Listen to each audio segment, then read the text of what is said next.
बिस्मिल्लाहिर्रहमानिर्रहीम। अस्सलाम वालेकुम। कैसे हैं आप सब लोग? उम्मीद करती हूँ आप लोग खैरियत से होंगे। अल्लाह ताला हमेशा आप लोगों को हंसता मुस्कुराता खुश और आबाद रखे। आज की इस वीडियो में मैं आप लोगों के साथ शेयर करने लगी हूँ चिकन कौरमे की रेसिपी, जिसे बनाना बहुत आसान है, जल्दी जल्दी बन के तैयार हो ही जाता है, लेकिन वो भी इतना ज़्यादा मज़ेदार कि सब खाते ही रह जाएं। तो ये चिकन कौरमा देगी स्टाइल में बनाऊंगी, जैसे हम शादियों में खाते हैं और हमें बहुत ज़्यादा पसंद आता है, बहुत ज़्यादा स्पेशल लगता है, वैसे ही बनाऊंगी, बनाना सिखाऊंगी। आपने वीडियो को स्किप नहीं करना, आपने सारी वीडियो को देखना है। और अगर आपने हमारे चैनल को अभी तक सब्सक्राइब नहीं किया तो चैनल को सब्सक्राइब कर दे, ताकि हमारी हर नए आने वाले वीडियो का नोटिफिकेशन सबसे पहले आप लोगों को मिलता रहे। तो यहाँ पर आप लोग देख सकते हैं कि कितना खूबसूरत ये लग रहा है। माशाल्लाह से जितना ये खूबसूरत लग रहा है, यकीन जाने ये खाने में भी बहुत ज़्यादा मज़े का था। आप इसे एक बार ट्राई करेंगे तो बार बार ट्राई करने पर मजबूर हो जाएंगे। तो यहाँ पर सबसे पहले मैंने चिकन को अच्छे तरीके से धो लिया है। अच्छे तरीके से वॉश करने के बाद मैंने इसे तेल में फ्राई कर लेना है। फ्राई हमने डीप फ्राई नहीं करना कि गोल्डन कलर आ जाए, बस लाइट सा हमने फ्राई करना है, ताकि चिकन वाइट हो जाए, लाइट गोल्डन कलर आ जाए, इसका टेस्ट चेंज हो जाए।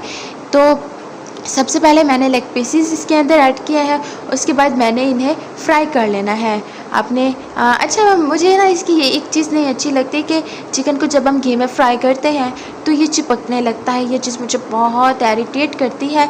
लेकिन अगर आप इसके साथ नमक डाल दें, जब हम चिकन डालते हैं तो 1 पिंच के करीब नमक डालते हैं, तो ये नहीं चिपकता। तो अब उसके बाद यहाँ पर अच्छे तरीके से देखें कि ये पक भी चुकी है, गोल्डन भी हो चुकी है। तो मैंने इसे बिल्कुल बाहर निकाल लेना। देखिए कि आपको इसकी बोटियों से अंदाज़ा हो रहा होगा कि ये प्रॉपर तरीके से पक चुकी है। तो अब मैंने इसे बाहर निकाल लेना है और मैंने फिर थोड़ी थोड़ी करके सारे चिकन को फ्राई कर लेना है। अगर आपके पास घी बहुत ज़्यादा एक्स्ट्रा है, आपके आजू बाजू वाले की कोई घी की फैक्ट्री है, तो आप बहुत ज़्यादा घी इस्तेमाल कर सकते हैं और ढेर सारा आप उसे बना के तैयार कर सकते हैं। अच्छा, यहाँ पर प्याज को मैंने कर लिया था फ्राई। मेरे पास 4 से 5 बड़ी साइज़ के प्याज थे, सॉरी मैंने उन्हें पीस लिया था। उन्हें पीस लेने के बाद उन्हें कर लिया है मैंने फ्राई। अब उसके बाद मैंने इसके अंदर लहसुन और अदरक के पेस्ट को पीस लिया, और तकरीबन ये मेरे पास 4 टेबलस्पून है, वो मैंने इसके अंदर ऐड कर दिया है।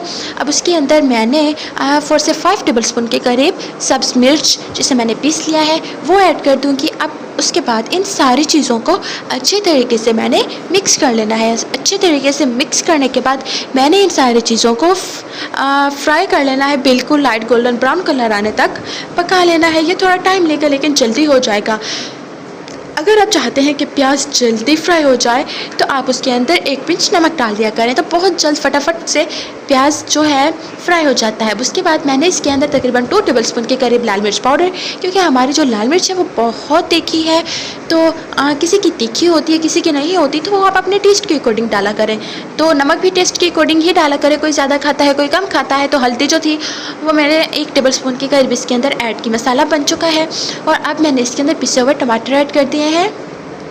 पिसे हुए टमाटर ऐड करने के बाद मैंने इसे अच्छे तरीके से मिक्स करना है और इसे तब तक पका लेना है जब तक टमाटर पक नहीं जाते और टमाटरों का जो पानी है वो ख़त्म नहीं हो जाता और जब घी है वो बाहर नहीं निकल आता। तो यहाँ पर मैंने जो चिकन फ्राई किया था वो इसके अंदर मसाले के अंदर ऐड कर देना है। देखें घी निकल चुका है, इट मीन्स कि मसाला अच्छे तरीके से बन के तैयार हो चुका है। अब इस चिकन को मैंने अच्छे तरीके से इसे पका लेना है, इसकी भुनाई कर लेनी है। मेन चीज़ तो चिकन की भुनाई होती है, तो हमने इसकी अच्छे तरीके से भुनाई कर लेनी है। और यहाँ पर ये देगी स्टाइल में मैं बनाकर तैयार कर रही हूँ, इसलिए मैंने सारी चीज़ों को पीसा ताकि कोई चीज़ भी नज़र ना आए।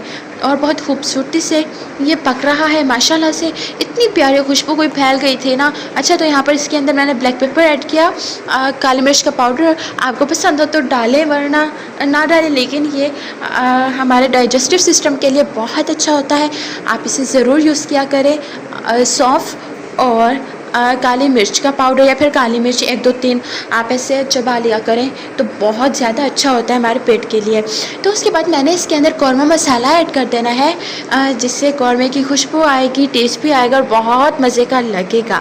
तो उसके बाद मैंने इसकी भुनाई की और इसे तब तक भून लेना है जब तक इसके अंदर से घी ना निकले। जब घी निकले ये नीचे लगने लगे, इट मीन्स कि ये पक के तैयार हो चुका है। तो अब यहाँ पर मैंने इसकी गार्निशिंग की है, बादाम अगर आप डालना चाहें तो डाल दें, अदरवाइज़ गाइस आप इसे स्किप कर दें, लेकिन अगर आप बादाम डालना चाहते हैं तो उनका छिलका उतार दें। तो यहाँ पर माशाल्लाह से इसका लुक देखिए कितना खूबसूरत लग रहा है। घर में किसी को दावत दें तो आप इसे बनाएं, घर में कोई स्पेशल इवेंट हो तो आप बनाकर तैयार कर सकते हैं, स्पेशल गेस्ट आ रहे हो तो बना सकते हैं, बच्चों की बर्थडे बिट्स बहुत स्पेशल होती है, आप वहाँ पर भी ये बनाकर तैयार कर सकते हैं। सो आप जिसे खिलाएंगे यकीन जान वो आपकी तारीफ़ किए बिना बिल्कुल नहीं रह पाएंगे। ये रेसिपी आपके दस्तरखान की शान बढ़ा देगी। तो आपको ये वीडियो कैसी लगी? वीडियो पसंद आई हो तो अपनी फैमिली फ्रेंड्स के साथ ज़रूर शेयर कीजिएगा, और अगर चैनल पर नए हैं तो प्लीज़ यार चैनल को भी सब्सक्राइब कर दें ताकि हमारी हर नए आने वाले वीडियो का नोटिफिकेशन सबसे पहले आप लोगों को मिलता रहे। मैं करीब से और क्लोज से इसका लुक दिखाती हूँ आपको कि कितना ज़्यादा अमेजिंग ये लग रहा है। मैंने इसे बहुत ज़्यादा प्यार से बनाया और वो भी आप लोगों के लिए बनाया, आप लोगों के साथ शेयर की, और मुझे इसका फीडबैक ज़रूर दीजिएगा। Thanks for watching. खुदा हाफिज़।